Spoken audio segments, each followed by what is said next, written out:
मेरे प्रिय आत्मा,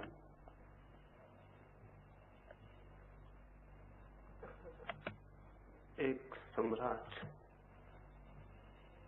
एक दिन सुबह अपने बगीचे में निकला। निकलते ही उसके पैर में कांटा गड़ गया। बहुत पीड़ा उसे हुई और उसने सारे साम्राज्य में जितने भी विचारशील लोग थे उन्हें राजधानी आमंत्रित किया और उन लोगों से कहा, ऐसी कोई आयोजना करो कि मेरे पैर में कांटा न गड़ पाए। वे विचारशील लोग हजारों की संख्या में महीनों तक विचार करते रहे और अंततः उन्होंने ये निर्णय किया कि सारी पृथ्वी को चमड़े से ढांक दिया जाए ताकि सम्राट के पैर में कांटा न गड़े। ये खबर पूरे राज्य में फैल गई। किसान घबरा उठे। अगर सारी जमीन चमड़े से ढक दी गई तो अनाज कैसे पैदा होगा। सारे लोग घबरा उठे। राजा के पैर में कांटा न गड़े, कहीं इसके पहले सारी मनुष्य जाति की हत्या तो नहीं कर दी जाएगी, क्योंकि सारी जमीन ढक जाएगी तो जीवन असंभव हो जाए। लाखों लोगों ने राजमहल के द्वार पर प्रार्थना की और राजा को कहा, ऐसा न करें, कोई और उपाय खोजें। विद्वान फिर बुलाए गए और उन्होंने कहा, तब दूसरा उपाय यह है कि पृथ्वी से सारी धूल अलग कर दी जाए, कांटे अलग कर दिए जाएं ताकि आपको कोई तकलीफ न हो। कांटों की सफाई का आयोजन हुआ। लाखों मजदूर राजधानी के आसपास झाड़ुएं लेकर रास्तों को, पथों को, खेतों को कांटों से मुक्त करने लगे। धूल के बवंडर उठे, आकाश धूल से भर गया। लाखों लोग सफाई कर रहे थे। एक भी कांटे को पृथ्वी पर बचने नहीं देना था। धूल नहीं बचने देनी थी ताकि राजा को कोई तकलीफ ना हो, उसके कपड़े भी खराब ना हो, कांटे भी ना गड़े। हजारों लोग बीमार पड़ गए, इतनी धूल उड़ी। कुछ लोग बेहोश हो गए क्योंकि 24 घंटा अखंड धूल उड़ाने का क्रम चलता था। धूल वापस बैठ जाती थी, इसलिए क्रम बंद भी नहीं किया जा सकता था।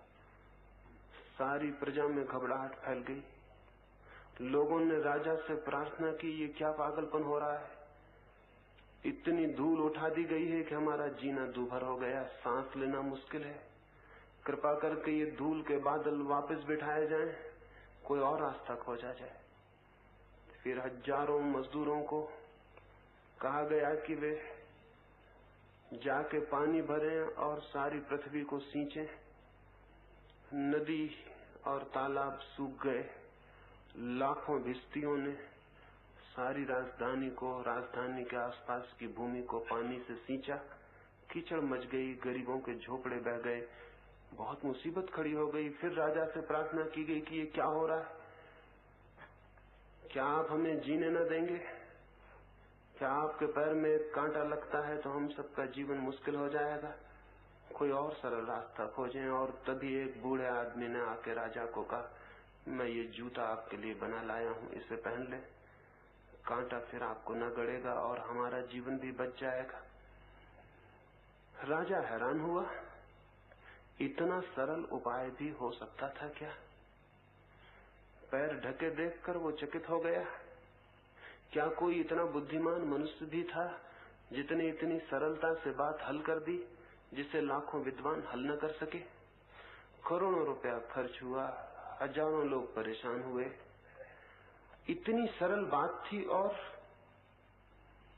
सारे पंडित, सारे विद्वान क्रोध और ईर्ष्या से भर गए। ये बूढ़ा आदमी खतरनाक था। इस सब के प्रति, इस बूढ़े आदमी के प्रति उन सब के मन में तीव्र रोष भर गया। उन्होंने कहा, जरूर इस आदमी को शैतान ने ही सहायता दी होगी, क्योंकि हम इतने विचारशील लोग नहीं खोज पाए जो बात इसने खोज ली है। जरूर इसमें कोई खतरा है। राजा को उन्होंने समझाया, ये जूता खतरनाक सिद्ध होगा। शैतान का हाथ इसमें होना चाहिए, क्योंकि हमारी सारी बुद्धिमत्ता जो नहीं खोज सकी, ये बूढ़ा आदमी कैसे खोज लेगा। राजा को उन्होंने भड़काया, समझाया, राजा भयभीत हो गया।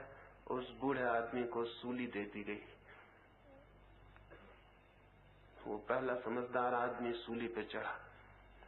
और उसके बाद जितने लोगों ने ये सलाह दी है कि कृपा करें, पृथ्वी को परेशान न करें, अपने पैर ढक लें, उन सभी को सूली दी जाती रही। शायद इसीलिए वो पहला क्रांतिकारी व्यक्ति जिसने जूते की इजाद की थी, उसके वंशज आज भी अपमानित हैं, आज भी चमार का कोई आदर नहीं। शायद पंडितों का ही हाथ होगा इसमें। इस कहानी से इन 3 दिनों की चर्चा को मैं शुरू करना चाहता हूं, इस वजह से कि सारी दुनिया में सभी मनुष्यों का एक ही प्रश्न है। दुख के कांटे जीवन को पीड़ित किए रहते हैं, अशांति के कांटे, चिंता के कांटे, अज्ञान और अंधकार के कांटे गड़ते हैं, और कोई उपाय समझ में नहीं आता कि इनसे कैसे बचा जाए। और सभी लोग बुद्धिमानों की, तथाकथित बुद्धिमानों की सलाह मानकर सारी पृथ्वी को ढकने की आयोजना में लग जाते हैं। अपने को छोड़कर, अपने को भूलकर, अपने पैर को ढकने की सीधी सी युक्ति किसी की भी समझ में नहीं आती। इतनी सीधी युक्ति है, लेकिन इस जमीन पर 10-5 ही ऐसे लोग हुए हैं जिन्होंने अपने पैर ढके हों। अधिक लोग पृथ्वी को ही बदलने की कोशिश करते रहे, और ये अधिक लोग जितनी इन्होंने कोशिश की है जमीन को ढक देने की, धूल कांटों से अलग कर देने की, उतनी ही जमीन मुश्किल में पड़ती चली गई। इन सभी सुधारकों के कारण ही मनुष्य जाति इतनी पीड़ाओं में उलझ गई है कि आज कोई छुटकारा भी दिखाई नहीं पड़ता। लेकिन एक सीधी सी बात थी कि हर आदमी अपने पैर ढक ले और कांटों से मुक्त हो जाए, लेकिन ये सीधी सी बात आश्चर्य ही है कि मुश्किल से ही कभी किसी को दिखाई पड़ती। इस सीधी सी बात को ही इन 3 दिनों में समझाने की आपको कोशिश करूंगा। नाराज आप जरूर होंगे मन में, क्योंकि सीधी बात किसी को समझाई जाए तो नाराजगी होती है। इतनी सीधी बात को भी समझाने की कोशिश करने से गुस्सा आता है। ऐसा लगता है कि क्या आप हमें इतना नासमझ समझते हैं कि सीधी सी बात को हमें समझाएं। लेकिन क्षमा मैं बाद में मांग लूंगा, बात तो यही मुझे समझानी है, क्योंकि यही एकमात्र कष्ट है मनुष्य के सामने। कांटे उसे चुभते हैं, लेकिन पैर को जूते से ढकने का ख्याल नहीं आता है। सब तरफ दृष्टि जाती है, हजारों उपाय सूझते हैं जीवन को शांत कर लेने के, एक उपाय भर नहीं सूझता है अपने को बदल लेने का, अपने को ढक लेने का। और सब योजना चलती है सुख की और आनंद की खोज की, सब दिशाएं खोज ली जाती हैं, सिर्फ एक दिशा अनछुई रह जाती है, वो है स्वयं की दिशा। जैसे स्वयं को हम देखते ही नहीं और सबको देखते रहते हैं। तो यहाँ इन 3 दिनों में इस सीधी सी बात पर थोड़ा सा हम विचार करेंगे कि क्या स्वयं को भी देखा जा सकता है। क्या ये संभव नहीं है कि हम अपने को बदल लें? क्या ये संभव नहीं है कि हमारी दृष्टि स्वयं के परिवर्तन और चिकित्सा पर चली जाए? क्या ये नहीं हो सकता है कि हम अपने को ढक लें और दुखों और पीड़ाओं से मुक्त हो जाएं? क्या उस राजा को जो समझदार लोगों ने सलाहें दी थी वे ही हम भी मानते रहेंगे?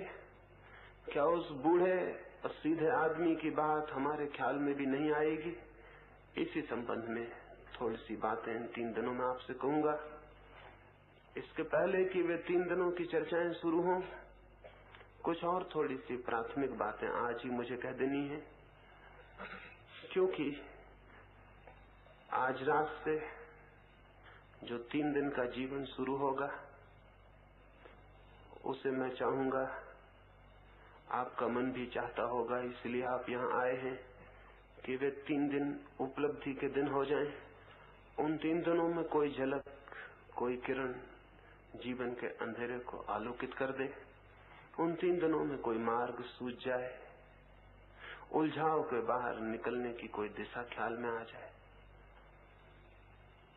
वो ख्याल में लेकिन अकेली मेरी कोशिश से नहीं आ सकती। मेरी अकेली कोशिश और आपका सहयोग न हो तो फिर मैं आपके सामने नहीं, दीवालों के सामने बोल रहा हूं। आपके सहयोग से ही आप दीवाल नहीं रह जाते, सचेतन व्यक्ति बन जाते। एक फकीर हिंदुस्तान से चीन गया था कोई 1400 वर्ष पहले। बड़ा प्यारा आदमी रहा होगा। अगर वो यहाँ मेरी जगह होता तो आपकी तरफ मुंह करके न बोलता, वो आपकी तरफ पीठ करके बोलता। वो जब भी किसी से बोलता तो पीठ उसकी तरफ करता था और मुंह दीवाल की तरफ। लोग हैरान थे। चीन का सम्राट उससे मिलने आया और जब उसने पीठ की और दीवाल की तरफ मुंह करके बात करने लगा तो उसने कहा, ये क्या पागलपन है? आप मुझसे बात करते हैं और दीवाल की तरफ मुंह किए हैं। उस फकीर ने कहा, अब तक मुझे ऐसा आदमी नहीं मिला जो दीवाल न हो। कोई सहयोग ही नहीं करता तो उससे बोलने का प्रयोजन भी क्या है? सिर्फ भ्रम होता है कि हम बोल रहे हैं, सुनने वाला मौजूद ही नहीं होता है। तो 3 दिनों में आप किस भांति सहयोग कर सकेंगे, उस संबंध में कुछ 3 सूत्र आज मुझे आपसे कह देने। उन 3 सूत्रों के आधार पर ही आपका सहयोग, आपका कोऑपरेशन मिल सकता है। और मैं जो कहना चाहता हूं मैं तो उसे कहूंगा ही, लेकिन आपका सहयोग होगा तो आप भी उसे सुन सकेंगे। अन्यथा मेरा कहना तो पूरा हो जाएगा, आपके सुनने की भी शुरुआत नहीं होगी। इतने से ही काफी मत समझ लेना कि मैंने बोला तो आपने सुन लिया। ये बात इतनी आसान नहीं है। आपको सुनने के लिए भी कुछ करना होगा, जैसा कि बोलने के लिए मुझे कुछ करना पड़ता है। आप यहाँ निष्क्रिय होकर, आप यहाँ पैसिव होकर अगर 3 दिन बैठे रहे, जैसे आप सिनेमा देखते हैं वैसे, तो फिर मेरी बात आपको सुनाई नहीं पड़ेगी। जिन सत्यों की हमें यहाँ चर्चा करनी है, उन सत्यों को सुनने के लिए आपको एक्टिव पार्टिसिपेंट, आपको सक्रिय सहयोगी होना पड़ेगा, अन्यथा वे बातें आप तक नहीं पहुंचेंगी। तो आप कैसे अपना सहयोग दे सकेंगे? मैं तो बोलूंगा, लेकिन आप कैसे सुन सकेंगे? और आप नहीं सुन सके तो कोई अर्थ मेरे श्रम का नहीं होता है। और आप नहीं सुन सके तो शायद आप कहेंगे मैं गया, लेकिन कुछ भी नहीं हो पाया। बहुत कुछ हो सकता है, लेकिन उसमें मुझसे ज्यादा महत्वपूर्ण आप हैं, मैं बहुत महत्वपूर्ण नहीं हूं। आप ही ज्यादा महत्वपूर्ण हैं। और वो 3 छोटे से सूत्र हैं जिनके अनुकूल इन 3 दिनों अगर आपने थोड़ी तैयारी की तो जिस बात की आप कामना लेकर आए हैं वो हो सकता है। उनमें पहला सूत्र है, इन 3 दिनों में इस भांति जिए जैसे कि पीछे कुछ भी नहीं है और आगे भी कुछ नहीं। हम तो इस भांति जीते हैं जैसे इस समय कुछ भी नहीं है, जो कुछ है पीछे था और जो कुछ है आगे है। वर्तमान का, प्रेजेंट का जो मौजूद है, हमारी दृष्टि में कोई आकलन ही नहीं होता है। और सच्चाई यह है कि वर्तमान की ही केवल सत्ता है। एग्जिस्टेंस केवल उसका ही है जो मौजूद है, न तो जो बीत गया उसकी कोई सत्ता है और न उसकी जो आने को है। लेकिन या तो हम पीछे की तरफ देखते हुए जीते हैं या आगे की तरफ। या तो अतीत की चिंता हमारे मन में होती है या भविष्य की कल्पना, लेकिन वर्तमान का कोई बोध नहीं होता है। और वर्तमान का बोध न हो तो न तो आप जी सकते हैं और न सुन सकते हैं, न समझ सकते हैं, और न सत्य को जानने का द्वार खुल सकता है। हमारा चित्त निरंतर की आदत के कारण या तो पीछे की स्मृतियों में खोया रहता है, जिनकी अब कोई जगह नहीं रह गई जमीन पर, पृथ्वी पर, सत्ता में, जिनके कोई चिन्ह नहीं रह गए सिवाय हमारी मेमोरी, हमारी स्मृति को छोड़कर। और या फिर हम भविष्य की ऊहापोह में, कल्पना में आने वाले कल के इरादे और विचारों में खोए रहते हैं। ये दोनों ही तरह के लोग कभी भी सत्य को नहीं जान सकते, क्योंकि सत्य है वर्तमान में, इस क्षण में, अभी और यहाँ, और हम अभी और यहाँ कभी भी नहीं होते। हम कहीं पीछे या कहीं आगे होते। बुद्ध 12 वर्षों के बाद अपने गांव वापस लौटे थे। उनके पिता बुद्ध का स्वागत करने गांव के बाहर गए, लेकिन मन में उनके बहुत क्रोध था। 12 वर्ष पहले ये लड़का घर द्वार छोड़कर भाग गया था, उसकी पीड़ा थी, दुख था। जाके उन्होंने बुद्ध से कहा, तू अभी वापस लौटा, मेरे द्वार खुले हैं, बहुत चोट बहुत दुख तूने मुझे पहुंचाया, लेकिन आखिर मैं पिता हूं, पिता का प्रेम, मैं अपने दरवाजे बंद नहीं कर सकता, तुझे क्षमा कर दूंगा, तू वापस आ जा। बुद्ध ने क्या कहा पता है? बुद्ध ने कहा, मैं निवेदन करूंगा, कृपा करके आप एक बार मुझे देखें जो मैं हूं, जो 12 साल पहले आपके घर से गया था, वो अब कहीं भी नहीं है। मैं दूसरा ही होकर लौटा हूं, मैं बिल्कुल नया हूं, और आप मुझे देख ही नहीं रहे क्योंकि आपकी आंखों में 12 वर्ष पहले का चित्र ही मौजूद है। आप उसी से बातें कर रहे हैं जो 12 साल पहले था। गंगा में बहुत पानी बह गया 12 वर्षों में, मुझ में भी बहुत पानी बह गया 12 वर्षों में, मैं बिल्कुल दूसरा आदमी होकर लौटा हूं। लेकिन बुद्ध के पिता की आंखें तो क्रोध से भरी थी। वे कहने लगे, मैं और तुझे नहीं जानूंगा, मैंने जिसने तुझे पैदा किया और जन्म दिया, मुझे तू शिक्षा देगा, मुझे तू समझाएगा? बुद्ध ने कहा, परमात्मा करे किसी दिन आपके ख्याल में आए कि जिसको आपने पैदा किया था वो अब कहाँ है।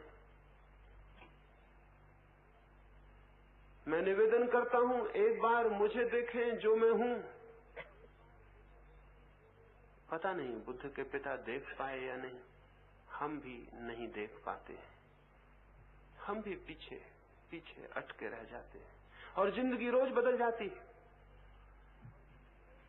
जिंदगी रोज बदल जाती है, प्रतिपल सब कुछ बदल जाता है और हम पीछे ही उलझे रह जाते, इसलिए जीवन से हमारा संस्पर्श नहीं हो पाता, और या फिर हम आगे के ऊहापोह में और कल्पना में खो जाते। मैंने सुना है एक आदमी एक ट्रेन में न्यूयॉर्क की तरफ सफर कर रहा था, एक बीच के स्टेशन पर एक युवक भी सवार हुआ। उस युवक के हाथ के बस्ते को देखकर लगता था वो किसी इंश्योरेंस का एजेंट होगा। उस बूढ़े आदमी के पास वो बैठा, फिर थोड़ी देर बाद उसने पूछा कि क्या मां से आप बता सकेंगे आपकी घड़ी में कितना बजा हुआ है? वो बूढ़ा थोड़ी देर चुप रहा और उसने कहा, क्षमा करें, मैं न बता सकूंगा। उस युवक ने कहा, क्या आपके पास घड़ी नहीं है? उस बूढ़े ने कहा, घड़ी तो जरूर है, लेकिन मैं थोड़ा आगे का भी विचार कर लेता हूं तभी कुछ करता हूं। अभी तुम पूछोगे कितना बजा है और मैं घड़ी में बताऊंगा कितना बजा है, हम दोनों के बीच बातचीत शुरू हो जाएगी। फिर तुम पूछोगे आप कहाँ जा रहे हैं, मैं कहूंगा न्यूयॉर्क जा रहा हूं, तुम कहोगे मैं भी जा रहा हूं। आप किस मोहल्ले में रहते हैं?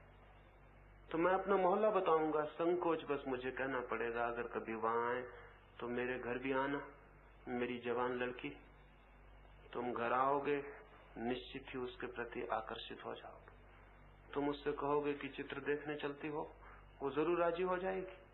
और ये मामला यहाँ तक बढ़ेगा कि एक दिन मुझे विचार करना पड़ेगा कि बीमा एजेंट से अपनी लड़की की शादी करनी या नहीं करनी, और मुझे बीमा एजेंट बिल्कुल भी पसंद नहीं आते। इसलिए कृपा करो मुझसे तुम घड़ी का समय मत पूछो। इस आदमी पर जरूर हमें हंसी आ सकती, लेकिन हम सब इसी तरह के आदमी हैं। हमारा चित्त प्रतिपल वर्तमान से छिटक जाता है और भविष्य में उतर जाता है, और भविष्य के संबंध में आप कुछ भी सोचें सभी ऐसा ही फिजूल और व्यर्थ है, क्योंकि भविष्य है नहीं। जो भी आप सोचेंगे सभी कल्पना, सभी इमेजिनेशन। जो भी आप सोचेंगे वो इसी तरह का झूठा और व्यर्थ है, जैसे इस आदमी का इस छोटी सी बात से कि घड़ी में कितना बजा है इतनी लंबी यात्रा पर कूद जाना। इसका चित्त हम सब का चित्त है। हम सब प्रतिपल खड़े होते नहीं वर्तमान पर और भविष्य में कूद जाते हैं या अतीत में कूद जाते हैं। लेकिन जो क्षण मौजूद होता है उसमें हम मौजूद नहीं हो पाते, और उसकी ही सत्ता है, वही वास्तविक है। अतीत और भविष्य, इन दोनों के बंधनों में मनुष्य की चेतना वर्तमान से अपरिचित रह जाती है। अतीत और भविष्य दोनों मनुष्य की ईजादें हैं। जगत की सत्ता में उनका कोई भी स्थान नहीं, उनका कोई भी अस्तित्व नहीं। भविष्य और अतीत, पास्ट और फ्यूचर कल्पित समय है, स्यूडो टाइम है, वास्तविक समय नहीं। वास्तविक समय, रियल टाइम तो केवल वर्तमान का क्षण है। वर्तमान के इस क्षण में जो जीता है वो सत्य तक पहुंच सकता है, क्योंकि वर्तमान का क्षण ही द्वार है। लेकिन जो अतीत और भविष्य में भटकता है वो सपने देख सकता है, स्मृतियों में खो सकता है, लेकिन सत्य से उसका साक्षात कभी भी संभव नहीं है। तो इन 3 दिनों में ऐसे जिए कि जो क्षण आपके पास है बस वही है। दूसरा क्षण मनुष्य के हाथ में होता भी नहीं। एक ही क्षण होता है, 2 क्षण नहीं होते। और उस एक क्षण को हम गंवा दें बीते हुए क्षणों के लिए या आने वाले क्षणों के लिए, तो बड़ी भूल हो जाती। एक छोटा सा क्षण मिलता है मनुष्य को, उससे ज्यादा नहीं। उस छोटे से क्षण को जीने की कला ही धर्म में प्रवेश की कला है। वही है आज। तो आज रात से ऐसा जिए कि जो क्षण है वही है। जो काम आप कर रहे हैं वही कर रहे हैं। यहाँ सुन रहे हैं तो सिर्फ सुन रहे हैं। इस सुनने में फिर और कुछ भी नहीं। मैं बोल रहा हूँ, उस वक्त अगर आप सोचने लगे यही गीता में भी लिखा है, तो आप पीछे चले गए। कभी आपने पढ़ा होगा, उससे आप मेलजोल बिठाने लगे। मैं जो कहता था उसके आपसे संबंध टूट गया। अगर मैं कुछ कह रहा हूँ और आप सोचने लगे कि अगर मैं ऐसा करूं या सोचूं तो कहीं ऐसा तो ना हो कि मुझे घर द्वार छोड़ देना पड़े, आप भविष्य में चले गए। आप समय बताने की जगह लड़की के विवाह का चिंतन करने लगे। क्या होगा मेरी बात से अगर ये सोचने लगे तो आप आगे चले गए। क्या पुरानी बातों से मेल करने लगे तो पीछे चले गए और वंचित हो गए उस बात को सुनने से जो मैं आपसे कहता था। जो मैं आपसे कह रहा हूं, अगर उसे ही सुनना है तो सुनने के क्षण में फिर और कहीं आप नहीं होना चाहिए। लेकिन ये केवल सुनने के लिए नहीं हो सकता। ये तो तभी हो सकता है जब हम 24 घंटे ऐसा जिए। जब आप पानी पी रहे हो तो सिर्फ पानी पिए, और भोजन करते हो तो सिर्फ भोजन, और रास्ते पे चलते हो तो सिर्फ रास्ते पर चले, और उस क्षण को ही समझ लें कि इसके आगे कुछ नहीं और पीछे कुछ नहीं, यही है, और इसी में मुझे पूरी तरह मौजूद होना है। ये तो पहला ध्यान रखने का है इन 3 दिनों में। कठिन नहीं है, ख्याल में आ जाएगा तो बहुत सरल है। कठिन तो वो है जो आप कर रहे हैं। जो मैं कह रहा हूं वो तो बहुत सरल है, लेकिन अपने पैर पर जूता चढ़ाने जैसी सरल बात भी मुश्किल से ख्याल में आती। कठिन वो है जो आप कर रहे हैं, जिस ढंग से आप जी रहे हैं वो जीना एकदम कठिन है। आश्चर्य है कि हम जिए चले जा रहे हैं। जो मैं कह रहा हूं वो बहुत सरल है। यहां से लौटते वक्त उसका प्रयोग करते लौटें, और कम से कम 3 दिन तो कोशिश करें। हो सकता है 3 दिन में उसकी सच्चाई दिखाई पड़ जाए, और फिर जिसकी सच्चाई हमें दिखाई पड़ जाती है उससे इस जीवन में अलग होना कठिन है। 3 दिन के लिए हिम्मत करें, पीछे को छोड़ दें। छूट गया है अतीत आपसे, आप व्यर्थ ही उसे पकड़े। कहां है वो? कल का दिन अब कहां है? बीता क्षण अब कहां है? जो गया वो जा चुका, जो अभी नहीं आया वो नहीं आया, जो है बस वही है। 3 दिन देखें, एक एक पल जीकर देखें, आगे पीछे नहीं, मौजूद में, प्रेजेंट में, वर्तमान में। सुबह उठें तो ऐसे ही बस यही है, दोपहर यही है, सांझ यही है। जो क्षण सामने आए उसको इस तरह लें जैसे इसके आगे पीछे और कुछ भी नहीं। बहुत हैरान हो जाएंगे। इस ख्याल से जीने की गति और ही हो जाती। एक बहुत अद्भुत शांति क्षण में जीने से शुरू होती। आदमी कभी शांत नहीं है। सुनते हैं एक बार सिर्फ सारी मनुष्य जाति शांत हो गई थी एक क्षण को। कोई बहुत होशियार आदमी ने तरकीब निकाली थी, तब कहीं ये हो पाया था, लेकिन ये बहुत पुरानी घटना है, आप में से किसी को भी याद नहीं होगी। किसी किताब में नहीं लिखी गई, क्योंकि किताबें बहुत बाद में लिखी गई, ये उसके पहले की घटना है। और शायद आपने सुनी भी ना होगी, क्योंकि बहुत ही मुश्किल से किसी को ये पता है। एक बार एक समझदार आदमी ने एक तरकीब निकाली थी कि सारी मनुष्य जाति को शांत रहने का अनुभव करा दे। उसने ये अफवाह उड़ाई सारी दुनिया में कि चांद पर भी लोग रहते हैं, अगर हम सारे लोग बहुत ताकत से चिल्लाएं तो शायद वे सुन लें। तो सारी पृथ्वी पर एक खास नियत दिन, खास समय पर सारे लोग जोर से हो की आवाज करके चिल्लाएंगे। ये अफवाह उड़ा दी। सारी दुनिया में बड़ी उत्सुकता से उस दिन की प्रतीक्षा की गई। वो क्षण आ गया, वो घड़ी आ गई, वो पल करीब आने लगा।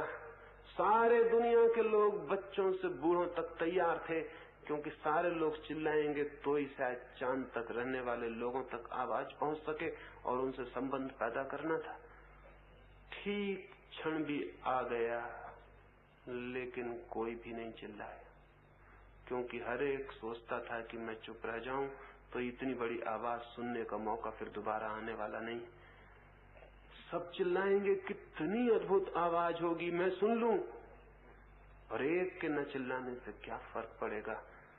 दुनिया में कोई भी नहीं चिल्लाया, और वो एक क्षण टोटल साइलेंस का क्षण था, क्योंकि सभी प्रतीक्षा कर रहे थे। कोई भी पीछे के ख्याल में नहीं था, आगे के ख्याल में नहीं था। इसी वक्त एक घटना घट रही थी कि सारी दुनिया में सारे लोग चिल्लाएंगे हो, और इस आवाज को हम सुन ले। उस क्षण उस अद्भुत होशियार आदमी ने बड़ी तरकीब का काम किया था।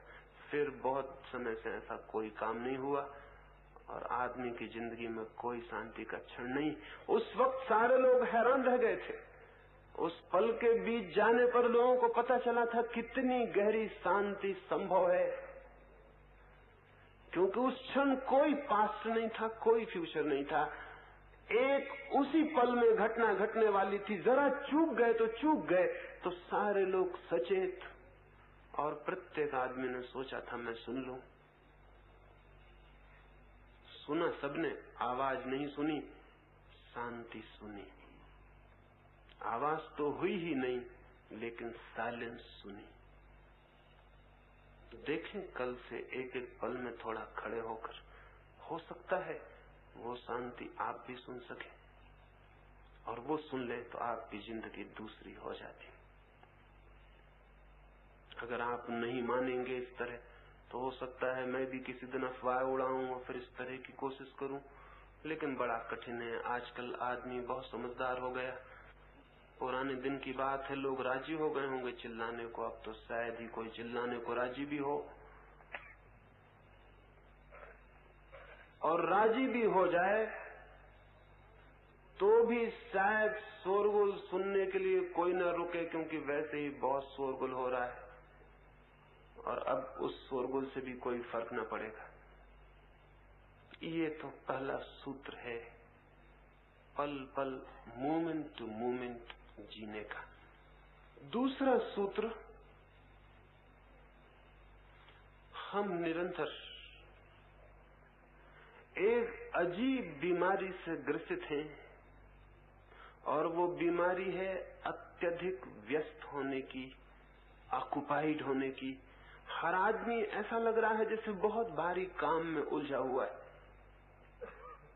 शायद काम कुछ भी नहीं है, लेकिन आदत अत्यधिक काम में उलझे होने की हमने खड़ी कर ली। हर आदमी भाग रहा है, दौड़ रहा है, और इस भांति संलग्न है जैसे सारे जगत का भार उसके ऊपर है। इतना व्यस्त मालूम हो रहा है, और ये व्यस्तता, ये जो ऑक्युपाइड माइंड है, ये दिन रात व्यस्त होना, इसके कारण चित्त निरंतर क्षीण होता चला जाता है। विश्राम का कोई भी क्षण न होने से चित्त दुर्बल हो जाता है, और दुर्बल चित्त सत्य को नहीं जान सकता है। सत्य को जानने के लिए शक्ति से परिपूर्ण, बहता हुआ, भरा हुआ चित्त चाहिए, और ऐसा चित्त तभी हो सकता है जब आप अव्यस्त होने की थोड़ी सामर्थ्य पैदा कर ले। इन 3 दिनों में इस दूसरे सूत्र पर थोड़ा काम करना है। इन 3 दिनों यहाँ इस भांति जिए जैसे आप कोई काम नहीं कर रहे, विश्राम कर रहे हैं। कभी आपने देखा आकाश में सांझ को चीलें आकाश से उतरती हैं, तब उनको देखा वे परों को फैलाकर अत्यंत विश्राम में हवा पे डोलती हुई धीरे धीरे उतरती आती। कभी ख्याल किया? कभी चीलों के पर देखे तुले हुए? न तो पंखे हिल रहे हैं, न वे हवाओं में तैरने की कोशिश कर रही हैं, उन्होंने सिर्फ पंख छोड़ दिए हैं और हवाओं पे सवार हो गई हैं। हवाएं उन्हें धीरे धीरे नीचे उतारती ला रही हैं। सारी प्रकृति इसी भांति विश्राम में जी रही है, सिर्फ मनुष्य को छोड़कर। मनुष्य अति तनाव में है, और उसे ख्याल भी नहीं है कि इतना तना हुआ होना, इतना व्यस्त, इतना उलझा हुआ होना ही उसे वंचित कर रहा है किसी सत्य को, किसी आनंद को जानने से। तो इन 3 दिनों में अत्यंत शांत और अव्यस्त, जैसे आप कोई काम नहीं कर रहे हैं, विश्राम कर रहे हैं, इन 3 दिनों को सब भांति आध्यात्मिक छुट्टी के दिन बना लें, स्पिरिचुअल हॉलीडे समझ लें। साधारणता छुट्टी हम मनाते हैं, वो भी शरीर की छुट्टी होती है, मन की छुट्टी नहीं होती। इन 3 दिनों में मन को भी छुट्टी दे दें। इस भांति जिए जैसे कोई भी काम नहीं है। और यहाँ क्या काम है? आप बिल्कुल बिना काम है यहाँ, और इन 3 दिनों को बिल्कुल ही ऐसे गुजार देना है जैसे कोई सो के विश्राम करके गुजार देता है। तो इन 3 दिनों में आप पाएंगे आपका मन एक नई ताजगी, ऊर्जा और शक्ति से भर गया। और ये शक्ति बहुत जरूरी है। इस शक्ति के बिना कोई रास्ता नहीं है कि आप तय कर सकें। लेकिन अव्यस्त होना जरूरी है, कोई ऑक्युपाइड चित्त की दशा ना हो। लेकिन हम तो, एक आदमी को मैं देखता था रोज सांझ वो घूमने जाते थे, लेकिन घूमने भी वो ऐसे जाते थे इतनी तेजी से कि जैसे किसी युद्ध पर जा रहे हो। तो मैंने उन्हें टोका और मैंने कहा कि आप किसी लड़ाई पर जाते हैं रोज? उन्होंने कहा लड़ाई पर? मैं तो घूमने जाता हूँ। तो मैंने कहा लेकिन जाते आप ऐसे हैं, इतने तने हुए, इतने खिंचे हुए, इतने परेशान, इतने भागे हुए, जैसे कहीं पहुंचना हो। कहाँ पहुंचने के लिए जाते? उनका पहुंचने में सिर्फ घूमने जाता हूँ। लेकिन मैंने कहा आपका मन घूमने की दशा में नहीं होता। घूमने जाने का मतलब है ऐसे जाना जैसे कहीं पहुंचना नहीं है। कोई हम यात्रा थोड़ी कर रहे हैं। यात्रा जब कोई करता है तो तना हुआ, खिंचा हुआ, उसे कहीं पहुंचना है। आपको कहीं पहुंचना नहीं है।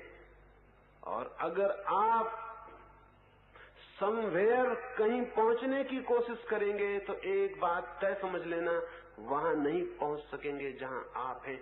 और जिस दिन आप इस तरह जिएंगे, नोवेयर, कहीं भी नहीं पहुंचना है, उस दिन आप वहां पहुंच जाएंगे जहां आप हैं। जहां मैं बैठा हूं वहां पहुंचने के लिए मुझे सब पहुंचने की जो दौड़ है चित्त से, वो छोड़ देनी होगी। तो इन 3 दिनों में ऐसी कोशिश न करें कि आप ध्यान सीख रहे हैं, आप ऐसी कोशिश न करें कि सत्य को खोज रहे हैं, ऐसी कोशिश न करें कि परमात्मा के दर्शन करने हैं। अगर ये कोशिश आपके भीतर रही तो आप शांति नहीं हो सकेंगे। दर्शन तो बहुत दूर है। आप शांति नहीं हो सकेंगे, सत्य तो बहुत दूर है। आप शांति नहीं हो सकेंगे, परमात्मा की यात्रा फिर नहीं हो सकती। परमात्मा की यात्रा बड़ी अजीब है। परमात्मा की यात्रा वही करता है, वही कर सकता है जो सब यात्रा छोड़ देता है। इतना शांत हो जाता है कि उसे कहीं भी नहीं पहुंचना है। एक फकीर था, एक पहाड़ी के किनारे चुपचाप बैठा रहता, सोया रहता। एक युवक सत्य की, ईश्वर की खोज में पहाड़ पर गया था। उसने उस फकीर से पूछा कि आप चुपचाप यहाँ क्यों बैठे हैं, ईश्वर को नहीं खोजना है? उस फकीर ने कहा जब तक खोजता था तब तक नहीं मिला, फिर मैं ऊब गया और मैंने वो खोज छोड़ दी। और जिस दिन मैंने सब खोज छोड़ दी मैं हैरान हो गया, मैं तो उसमें मौजूद ही था। खोज रहा था इसलिए दिखाई नहीं पड़ रहा था। कई बार खोजने का तनाव ही खोजने में बाधा बन जाता है। कई बार हम जिस चीज को खोजते हैं, खोजने के कारण ही उसको नहीं उपलब्ध हो पाते। कभी ख्याल किया आपने, किसी आदमी का नाम खो गया है आपके मन में और आप खोजने को लगे हुए हैं। खोजते हैं और परेशान हो जाते हैं, सिर ठोक लेते हैं कि बिल्कुल जवान तक आता है लेकिन आता नहीं, पता नहीं चलता कहाँ गया, कैसे खो गया। मालूम है मुझे, ये भी मालूम है कि मुझे मालूम है, भीतर आता है पर न मालूम कहाँ अटक जाता है। फिर आप खोज छोड़ देते हैं। फिर आप अपनी बगिया में गड्ढा खोद रहे हैं, या अपने कुत्ते के साथ खेल रहे हैं, या अपने बच्चे से गपशप कर रहे हैं और एकदम आप हैरान हो जाते हैं, वो नाम मौजूद हो गया, वो आ गया है। और तब आप समझ भी नहीं पाते कि ये कैसे आ गया। आप खोजते थे, खोजने की तनाव की वजह से मन अशांत हो गया। अशांत होने की वजह से उसे रास्ता नहीं मिलता था आने का, वो अटका रह गया पीछे। आप शांत हो जाओ तो वो आ जाए, आप अशांत हो तो वो आए कहां से, द्वार कहां मिले, रास्ता कहां मिले। भीतर परमात्मा निरंतर आप तक आने की कोशिश कर रहा है, लेकिन आप इतने व्यस्त हैं कि आपकी इस व्यस्तता में बाधा देने जैसी अशिष्टता परमात्मा न करेगा। वो आपको परेशान नहीं करेगा। जब आप शांत हो जाएं तो आ जाएगा। वो उन मेहमानों में से नहीं है कि आप कुछ भी कर रहे हो और वो आ जाए। जब देखेगा कि आप तैयार हैं तो वो तो हमेशा मौजूद है। भीतर कोई हमारे रास्ता खोज रहा है, लेकिन हम इतने सतह पर इतने व्यस्त हैं, इतनी लहरों से भरे हैं कि उसे रास्ता नहीं मिलता है। कृपा करें रास्ता दें। आपको परमात्मा को नहीं खोजना है, परमात्मा आपको ही खोज रहा है। आप इतनी ही कृपा करें कि रास्ता दे दें। आप बीच में न खड़े हो अपने और परमात्मा के, तो सारी बात हल हो जाती। लेकिन शायद हमें इसका ख्याल नहीं है। इन 3 दिनों में इस ख्याल पर थोड़ा सा ध्यान ले जाएं। 3 दिन इस तरह जिए कि आपको कोई भी काम नहीं है, और आश्रमों में और संतों, साधुओं और महात्माओं के पास आप जाते होंगे उस भांति मेरे पास ना आए। वे आपको काम सिखाते हैं।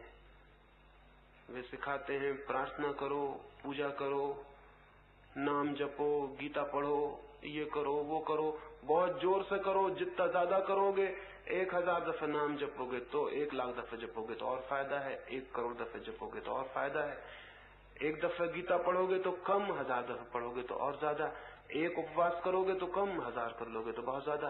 वे आपको कोई काम सिखाते हैं, वे आपको किसी काम में लगाते हैं। मैं आपको कोई काम सिखाने को यहाँ नहीं हूँ। मैं तो चाहता हूँ कि आप थोड़ी देर को बेकाम हो जाएं, आपके मन में, तन में कोई काम न रह जाए, तो शायद उस काम से रहित चित्त की अनऑक्युपाइड स्थिति में, अव्यस्त स्थिति में कुछ फलित हो जाए, कुछ घटित हो जाए। तो दूसरा सूत्र इन 3 दिनों के लिए, व्यस्तता न दिखाएं। यहाँ कोई फिक्र नहीं, अगर मेरी एक चर्चा में ना आ पाए तो कोई हर्जा नहीं हुआ जाने वाला। कोई फिक्र नहीं, अगर ध्यान को वक्त पर न पहुंच पाए, कोई हर्जा नहीं हुआ जाने वाला। लेकिन इतनी शांति से जिए इन 3 दिनों में कि आप कोई काम में नहीं लगे हैं, मौज में, एक आनंद में यहाँ हैं। यहाँ कोई साधना करने आए हैं तो साधना की हमारी धारणा ही कुछ अजीब है। उसमें तो जो जितना बड़ा साधक है उतना ही तनके और चुस्त बैठा रहता है, उतना ही तनाव से भरा रहता है। ऐसी साधना यहाँ नहीं है। मैं तो साधना ही इसको कहता हूँ कि आप सब तरह से उपराम को, विश्रांति को, एकदम चित्त के तल पर सब तरह के काम से छुटकारा पा जाए। 3 दिन इस तरह का, इस तरफ ध्यान देना का आपसे निवेदन है। और जैसे ही आप थोड़े से विश्राम में रहना जान पाएंगे, आप हैरान हो जाएंगे। यहाँ इतने दरख्त हैं, इतने पक्षी बोलते हैं। चुपचाप उनके पास, दरख्तों के पास जाके बैठ जाएं, लेट जाएं, कुछ न करें। 3 दिनों में ज्यादा समय कुछ न करें और देखें कि उस ना करने से कुछ हो सकता है क्या। अब तक जिन्होंने भी जीवन की गहराइयां जानी हैं, वे वही लोग हैं जिन्होंने किन्हीं ना करने के क्षणों में परमात्मा से संबंध जोड़ लिया। लाओत्से से कहा करता था, कुछ करना हो तो संसार की तरफ जाओ, कुछ ना करना हो तो परमात्मा की तरफ। मैं ये नहीं कह रहा हूं कि आप अपनी दुकानें बंद कर देंगे, नौकरियां छोड़ देंगे, अपने काम धंधे बंद कर देंगे, वो मैं नहीं कह रहा हूं। मैं तो सिर्फ इतना निवेदन कर रहा हूं, इन 3 दिनों में आप इस एटीट्यूड में, इस दृष्टि में जीने का थोड़ा प्रयोग करें। फिर आप पाएंगे कि बिल्कुल चित्त के तल पर बिना काम रहकर भी बाहर के तल पर काम किया जा सकता है, और तब काम योग बन जाता है। भीतर अकर्म हो, भीतर चित्त पर कोई भी कर्म की भागदौड़ न हो, और बाहर जीवन पूरा सक्रिय हो, तो जीवन योग हो जाता है। और अकर्म हो भीतर, तो कर्म बाहर अपने आप कुशल हो जाता है। दूसरा सूत्र। और तीसरा सूत्र अंतिम, वो है सचेत होकर 3 दिन जीने की। सचेत होकर कभी किसी बिल्ली को चूहा पकड़ते देखा होगा? शायद ख्याल न किया हो, क्योंकि अगर हम जीवन के चारों तरफ ख्याल कर लें तो छोटी छोटी बातों में जीवन के सारे संदेश मौजूद हैं। लेकिन बिल्ली को कौन गुरु बनाना चाहेगा? न तो बिल्ली भगवा वस्त्र पहनती है, न टीका लगाती है, न त्याग करती है, न बिल्ली कोई तीर्थंकर है, न कोई अवतार है। बिल्ली से कौन सीखने जाएगा? लेकिन कभी बिल्ली को देखें, चूहे को पकड़ने के लिए कितनी तत्परता से बैठी, कितनी सचेत। एक पत्ता हिल जाएगा तो बिल्ली अपने पूरे प्राणपण से कूदने को मौजूद है। एक चूहे की जरा सी खड़खड़ाहट होगी, किसी चूहे के बिल में थोड़ी सी आवाज होगी, किसी को पता नहीं चलेगा, लेकिन बिल्ली सचेत है और जागी हुई। बिल्ली की भांति सचेत होने का जो आदमी अपने चित्त की तैयारी कर लेता है, उस आदमी से सत्य बच के नहीं निकल सकता। बिल्ली से चूहा बच के निकल भी जाए, लेकिन सचेत मनुष्य से सत्य बच के नहीं निकल सकता। इतनी सचेतना चाहिए, लेकिन हम तो सोए सोए जीते। रास्ते पर निकल जाते हैं, न तो हमें वृक्ष दिखाई पड़ते, न उन पर बैठे हुए पक्षी हमें सुनाई पड़ते, न आकाश में उगा हुआ चांद हमें दिखाई पड़ता, हमें कुछ भी दिखाई नहीं पड़ता। हम तो जैसे सोए हुए चले जा रहे हैं। कई बार अनुभव हुआ होगा, किसी किताब का एक पन्ना पढ़ते हैं, बाद में पता चलता है कि मुझे तो जैसे मैंने कुछ भी नहीं पढ़ा, कुछ ख्याल नहीं आता, लेकिन आप पढ़ तो गए, सोए सोए पढ़ गए होंगे। कभी ख्याल आता है, कोई आदमी कोई बात करता है और चूक जाती है, बाद में हमें ख्याल आता है सुनी तो थी, लेकिन कुछ ख्याल नहीं पड़ता, सोए सोए सुनी होगी।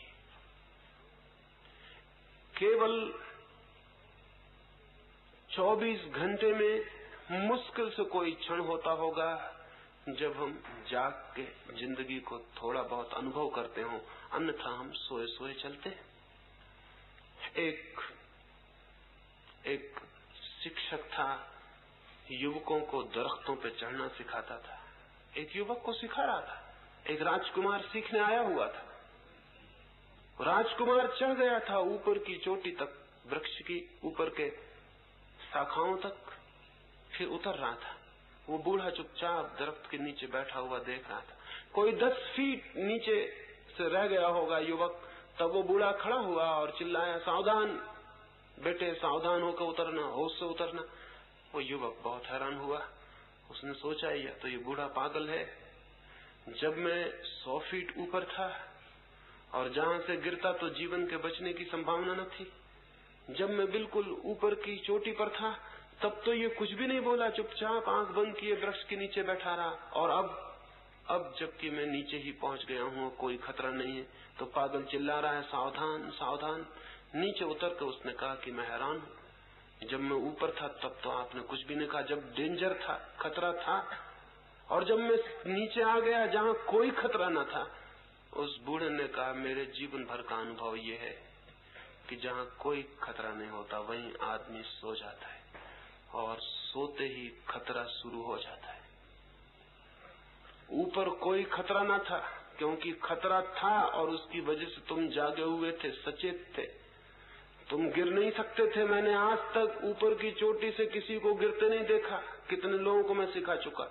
जब भी कोई गिरता है तो 10-15 फीट नीचे उतर के चढ़ते में गिरता है, क्योंकि वहां वो निश्चिंत हो जाता है, निश्चिंत होते ही सो जाता है, सोते ही खतरा मौजूद हो जाता है। जहां खतरा मौजूद है वहां खतरा मौजूद नहीं होता, क्योंकि वो सचेत होता है। जहां खतरा नहीं है वहां खतरा मौजूद हो जाता है, क्योंकि वो सो जाता है। मनुष्य सभी पक्षियों से ज्यादा सो गया है, क्योंकि जीवन में उसने सभी पक्षियों पशुओं से ज्यादा सिक्योरिटी सुविधा जुटा ली। कोई पशु पक्षी इतना सोया हुआ नहीं जितना आदमी। देखें किसी कौवे को आपके घर के पास बैठा हुआ, जरा आप आंख भी हिलाएं और कौवा अपने पर फैला देगा। आंख हिलाएं, आप जरा हाथ हिलाएं और कौवा तैयार है, सचेत है। जानवरों को भागते हुए देखें, दौड़ते हुए देखें, उनको खड़े हुए देखें, वे सचेत हैं। आदमी ने एक तरह की सिक्योरिटी, एक तरह की सुरक्षा अपने चारों तरफ खड़ी कर ली है, और उस सुरक्षा की वजह से वो आराम से सो गया है। और सच्चाई ये है कि सब सिक्योरिटी झूठी, क्योंकि मौत इतनी बड़ी असलियत है कि हमारी सब सुरक्षा झूठी ही सिद्ध होती है। कोई सुरक्षा हमारी सच्ची नहीं है। लेकिन एक फॉल्स, एक मिथ्या ख्याल हमने पैदा कर लिया कि हम सुरक्षित हैं। सुरक्षित कोई भी मनुष्य नहीं है। जीवन असुरक्षा है, इनसिक्योरिटी है। कौन सी चीज सुरक्षित है? आपकी पत्नी सुरक्षित है? क्या आप सोचते हैं कल भी वो आपको प्रेम देगी? आपके बच्चे सुरक्षित हैं? क्या आप सोचते हैं वो बड़े होने पर आपको आदर देंगे? आपके मित्र सुरक्षित हैं कि वे कल शत्रु नहीं हो जाएंगे? आप खुद किन अर्थों में सुरक्षित हैं? आपकी मौत आपकी सब सुरक्षा को दो कौड़ी का सिद्ध कर देने को है। एक आदमी ने एक महल बनवाया था, उसमें एक ही दरवाजा रखा था कि कोई शत्रु घर के भीतर न घुस सके। दरवाजे पर सख्त पहरा रखा था। फिर पड़ोस का राजा उसके महल को देखने आया। उसने कहा और सब ठीक है, एकदम अच्छा, मैं भी ऐसा ही महल बनाना चाहूंगा, लेकिन एक गलती है तुम्हारे महल में, इसमें एक दरवाजा है, ये खतरा है, दरवाजे से मौत भीतर आ सकती है, तुम कृपा करो ये दरवाजा और बंद कर लो, फिर तुम पूर्ण सुरक्षित हो जाओगे, फिर न कोई भीतर आ सकता न कोई बाहर जा सकता। उस राजा ने कहा ख्याल तो मुझे भी ये आया था, लेकिन अगर दरवाजा भी मैं बंद कर लूंगा तो फिर सुरक्षा की जरूरत भी किसे रह जाएगी, मैं तो मर ही जाऊंगा। जी रहा हूं क्योंकि दरवाजा खुला है। तो दूसरे राजा ने कहा इसका मतलब ये हुआ कि दरवाजा अगर बिल्कुल बंद हो जाए तो तुम मर जाओगे, एक दरवाजा खुला है तो तुम थोड़े जी रहे हो, दो दरवाजे खुलेंगे तुम थोड़ा और ज्यादा जियोगे, अगर सब दरवाजे खुले रहेंगे तो तुम पूरी तरह से जियोगे। लेकिन सब दरवाजे खोलने में हम डरते हैं और इसलिए जी नहीं पाते। सब दरवाजे बंद कर लेते हैं जिंदगी के, फिर भीतर सिक्योरिटी में, सुरक्षा में निश्चिंत होकर सो जाते हैं। उसी सोने को हम जिंदगी समझ लेते हैं। इन 3 दिनों में इस तरह जिए जैसे कि जीवन में कोई सुरक्षा नहीं है। हो सकता है आप आए हैं माथेरान, वापस न लौट सके, कोई जरूरी नहीं है आपका वापस लौट जाना। कौन सा जरूरी है?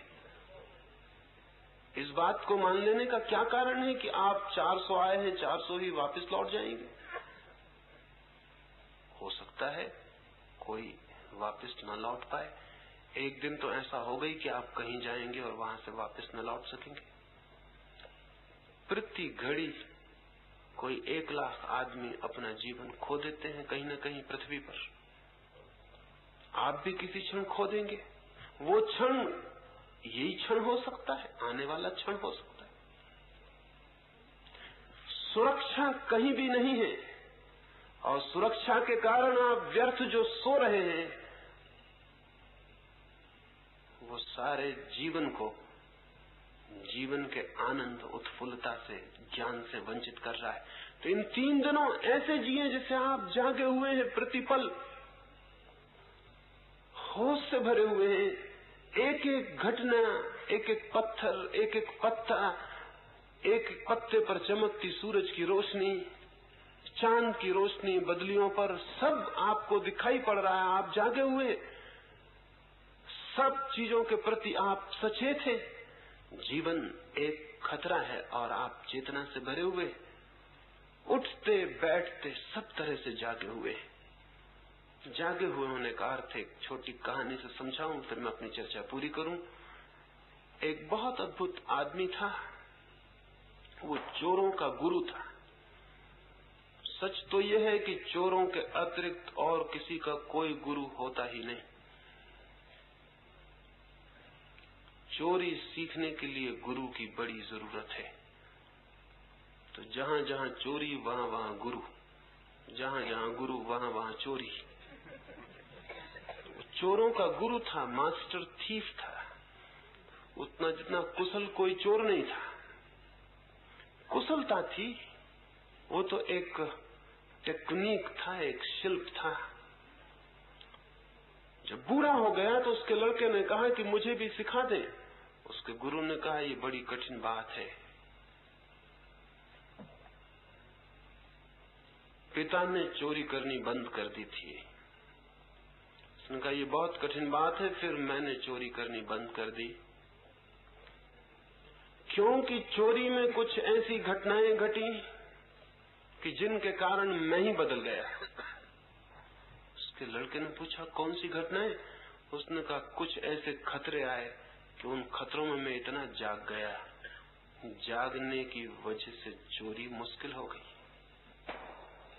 और जागने की वजह से उस संपत्ति का ख्याल आया जो सोने के कारण दिखाई नहीं पड़ती थी।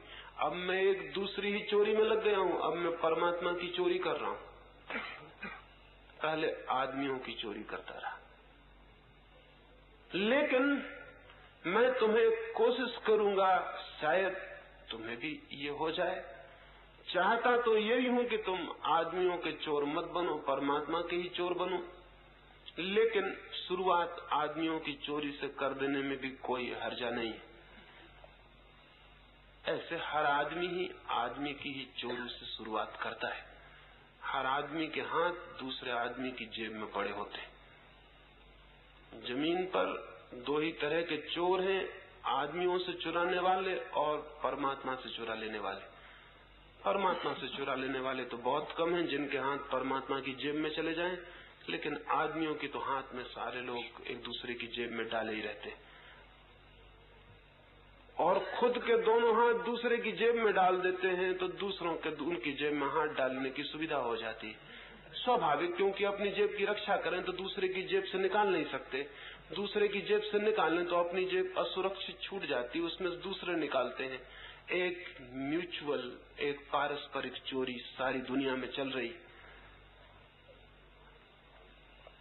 उसने कहा कि लेकिन चाहता हूं कि कभी तुम परमात्मा के चोर बन सको, तुम्हें मैं ले चलूंगा। दूसरे दिन वो अपने युवा लड़के को लेकर राजमहल में चोरी के लिए गया।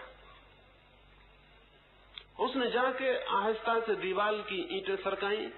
लड़का थर-थर कांप रहा है खड़ा हुआ। आधी रात है, राजमहल है, संतरी द्वारों पर खड़े हैं, और वो इतनी शांति से ईंटें निकाल के रख रहा है कि जैसे अपना घर हो। लड़का थर-थर कांप रहा है, लेकिन बूढ़े बाप के बूढ़े हाथ बड़े कुशल है। उसने आहिस्ता से ईंटें निकाल के रख दी। उसने लड़के से कहा, कपो मत। साहूकारों को कपना शोभा देता है, चोरों को नहीं। ये काम नहीं चल सकेगा। अगर कपोगे तो क्या चोरी करोगे? कंपन बंद करो। देखो मेरे बूढ़े हाथ भी कपते नहीं। सेंध लगा के बूढ़ा बाप भीतर हुआ। उसके पीछे उसने अपने लड़के को भी बुलाया। वे महल के अंदर पहुंच गए। उसने कई ताले खोले और महल के बीच के कक्ष में भी पहुंच गए। कक्ष में एक बहुत बड़ी बहुमूल्य कपड़ों की अलमारी थी। अलमारी को बूढ़े ने खोला। वो लड़के से कहा, भीतर घुस जाओ और जो भी कीमती कपड़े हो बाहर निकाल लो। लड़का भीतर गया। बूढ़े बाप ने दरवाजा बंद करके ताला बंद कर दिया। जोर से सामान पटका और चिल्लाया, चोर, और सैन से निकल के घर के बाहर हो गया। सारा महल जग गया और लड़के के प्राण आप सोच सकते हैं किस स्थिति में नहीं पहुंच गए होंगे। ये कल्पना भी न की थी कि बाप ऐसा दुष्ट हो सकता है, लेकिन सिखाते समय सभी माँ बाप को दुष्ट शायद होना पड़ता है। लेकिन एक बात हो गई, ताला बंद कर गया है बाप, कोई उपाय नहीं छोड़ गया बचने का।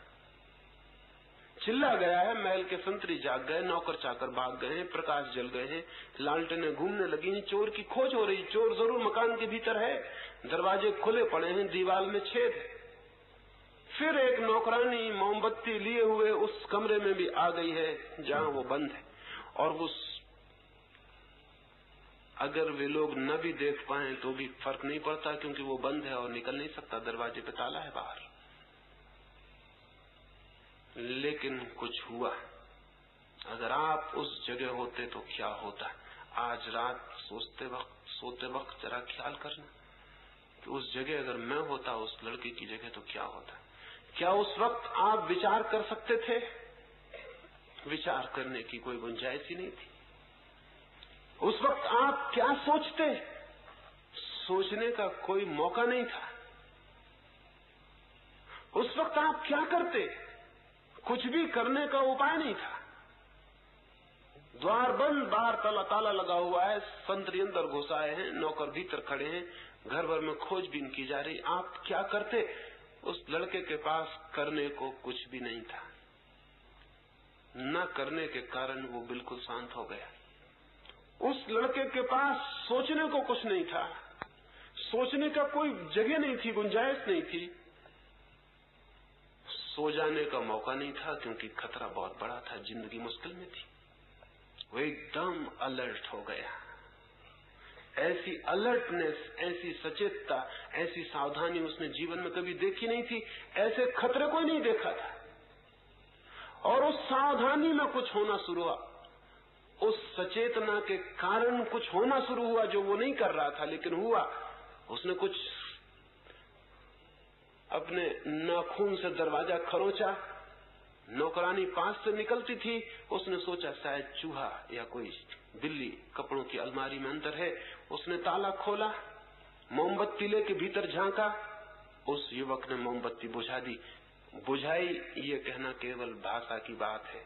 मोमबत्ती बुझा दी गई क्योंकि युवक ने सोचा नहीं था कि मैं मोमबत्ती बुझा दूं। मोमबत्ती दिखाई पड़ी, युवक शांत खड़ा था, सचेत। मोमबत्ती बुझा दी, नौकरानी को धक्का दिया, अंधेरा था, भागा। नौकर उसके पीछे भागे, दीवार से बाहर निकला, जितनी ताकत से भाग सकता था भाग रहा था। कहना गलत है क्योंकि भागने का कोई उपक्रम, कोई चेष्टा, कोई एफर्ट वो नहीं कर रहा था, बस पा रहा था कि मैं भाग रहा हूं। और फिर पीछे लोग लगे थे। वो एक कुएं के पास पहुंचा, उसने एक पत्थर को उठा के कुएं में पटका। नौकरों ने कुएं को घेर लिया। वे समझे कि चोर कुएं में कूद गया है। वो एक दरख्त के पीछे खड़ा, फिर आहिस्ता से अपने घर पहुंचा। जाके देखा उसका पिता कंबल ओढ़े सो रहा था। उसने कंबल झटके से खोला और कहा कि आप यहाँ सो रहे हैं मुझे मुश्किल में फंसा के। उसने कहा बात मत करो, तुम आ गए, बात खत्म हो गई। कैसे आए तुम खुद ही सोच लेना, कैसे आए तुम वापस। उसने कहा मुझे पता नहीं कि मैं कैसे आया हूं, लेकिन कुछ बातें घटी। मैंने जिंदगी में ऐसी अलर्टनेस, ऐसी ताजगी, ऐसा होश कभी देखा नहीं था। और आउट ऑफ दैट अलर्टनेस, उस सचेतता के भीतर से फिर कुछ होना शुरू हुआ जिसको मैं नहीं कह सकता कि मैंने किया। मैं बाहर आ गया हूं। उस बूढ़े ने कहा अब दोबारा भीतर जाने का इरादा है। उस युवक ने कहा उस सचेतना में, उस अवेयरनेस में जिस आनंद का अनुभव हुआ है, अब मैं चाहता हूं मैं भी परमात्मा का चोर हो जाऊं। अब आदमियों की संपदा में मुझे भी कोई रस दिखाई नहीं पड़ता, क्योंकि उस सचेतना में मैंने अपने भीतर जो संपदा देखी है वह संसार में कहीं भी नहीं। तो मैं परमात्मा के चोर होना आपको सिखाना चाहता हूं, लेकिन उसके पहले इन 3 सूत्रों पर इन 3 दिनों में अगर आप सहयोग देंगे तो इसमें कोई बहुत आश्चर्य नहीं है कि जाते वक्त आप अपने सामान में परमात्मा की भी थोड़ी सी संपदा ले जाते हुए अपने आप को अनुभव करें। वो संपत्ति सब जगह मौजूद है, लेकिन कोई हिम्मतवर चोर आता ही नहीं कि उस संपत्ति को चुराए और अपने घर ले जाए। परमात्मा करे आप भी एक मास्टर थीप हो सके, एक कुशल चोर हो सके उस बड़ी संपदा को चुराने में। उस चोरी के सिखाने का ही यहाँ राज 3 दिनों में आपसे मैं कहूंगा। और अगर आपका सहयोग रहा तो ये बात हो सकती है। आज के लिए तो इतना बस, क्योंकि रात बहुत हो गई और जिनको चोरी की तैयारी करनी है उन्हें अपनी अपनी जगह चले जाना चाहिए।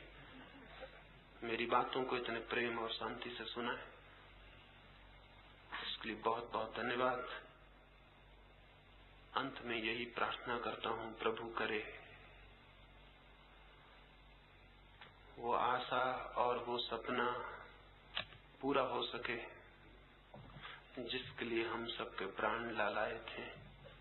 वो हो सकता है, सिर्फ आपके सहयोग की जरूरत है। अंत में सबके भीतर बैठे परमात्मा को प्रणाम करता हूँ, मेरे प्रणाम स्वीकार करें।